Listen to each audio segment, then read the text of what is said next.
দেখুন, ভারতে একটা খুব কমন সমস্যা আছে। অনেক সময় একজন মানুষ কিছু না করেও হঠাৎ করে একটা ক্রিমিনাল কেসে জড়িয়ে যায়। একটা এফআইআর, আর তারপরেই শুরু পুলিশের, কোর্টের মানসিক চাপ।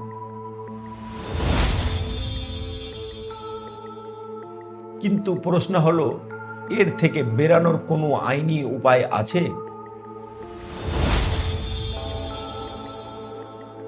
আমি অ্যাডভোকেট এমডি আনিকুর রহমান। এই চ্যানেলে আপনি পাবেন লিগাল রিয়াল নলেজ, একদম সহজ ভাষায়। ইন্ডিয়ার সুপ্রিম কোর্ট একটা জাজমেন্ট দিয়েছে যেটা ফলস এফআইআরকে শুরুতেই বন্ধ করে দিতে পারে। সেই জাজমেন্ট হলো state of Haryana versus Bhajanlal.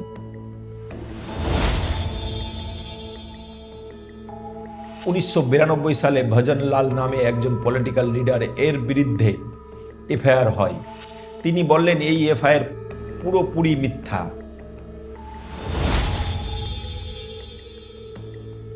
Case এটা সুপ্রিম কোর্টে যায়, আর তখন কোর্ট এমন কিছু গাইডলাইন দেয় যা আজও প্রতিটা হাইকোর্ট ফলো করে।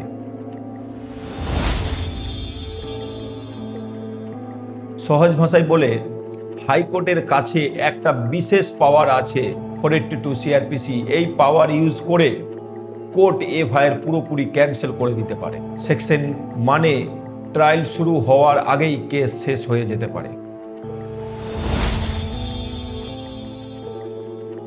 সুপ্রিম কোর্ট 7টা সিচুয়েশন বলেছে, ধীরে ধীরে বুঝি। প্রথম, যদি এফআইআরের পরেও কোনো ক্রিমিনাল এস্টাবলিশ না হয়। দ্বিতীয়, যদি অভিযোগ একদম অযৌক্তিক হয়।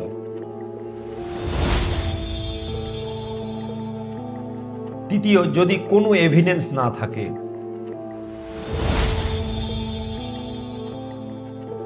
চতুর্থ, যদি পুলিশের জুরিসডিকশন না থাকে।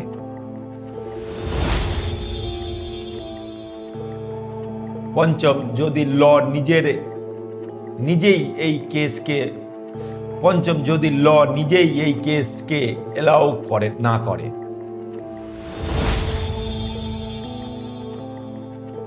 ষষ্ঠম, যদি কেসটা শুরুতেই প্রতিশোধ নেওয়ার জন্য করা হয়।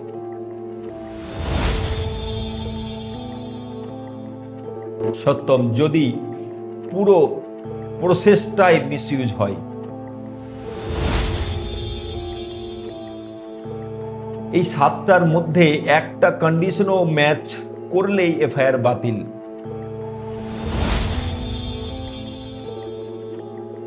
এখন প্রশ্ন, আপনি কি করবেন?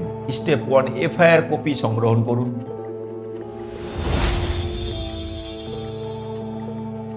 স্টেপ 2, এই 7টা গাইডলাইনের সাথে মিলান।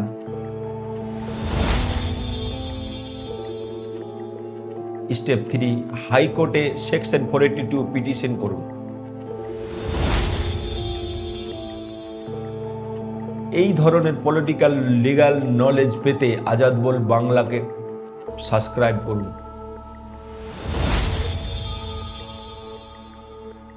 তাই যদি আপনি সত্যিতেই নির্দোষ হন, ভয় পাবেন না, আইন আপনার পাশে আছে। জয় হিন্দ, জয় বাংলা।